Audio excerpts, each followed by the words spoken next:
बिस्मिल्लाहिर्रहमानिर्रहीम अस्सलाम वालेकुम दोस्तों, वेलकम करता हूं इमरान ऑफिशियल न्यूज़ में। जो मेरे भाई सऊदी अरब जाना चाहते हैं उनके लिए बहुत अच्छी न्यूज़ अपडेट आ चुकी है। उनके लिए बहुत अच्छी खबर है। उनके लिए फ्लायर पिजन मुकम्मल तौर पर बहाल कर दिया गया।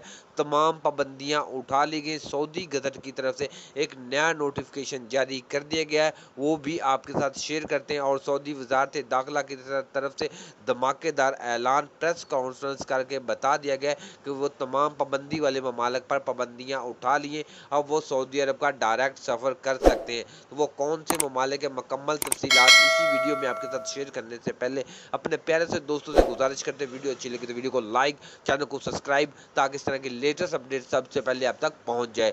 सऊदी गज़ट की तरफ से जो नोटिफिकेशन जारी किया गया है उनमें तमाम ये बातें लिखी गई हैं कि जो पाबंदी वाले ममालिक में उनमें से तमाम पाबंदियाँ उठा ली गई हैं। अब वो तमाम 25 अक्टूबर से सफ़र कर सकते हैं सऊदी अरब का। लेकिन कन्फर्म जो नाम अभी तक किसी ममालिक का नहीं लिया गया, सिर्फ पाबंदी वाले ममालिक की तरफ से सिर्फ ये कहा गया है कि जिन पर सऊदी अरब ने पाबंदी लगाई थी वो पाबंदी वाले ममालिक से 25 अक्टूबर से पाबंदियाँ उठा ली गई हैं। 25 अक्टूबर से वो सफ़र कर सकते हैं। ये सऊदी वजारत दाखिला की तरफ से कन्फर्म कर दिया गया है और इसका नोटिफिकेशन सऊदी गज़ट ने भी भेज दिया है।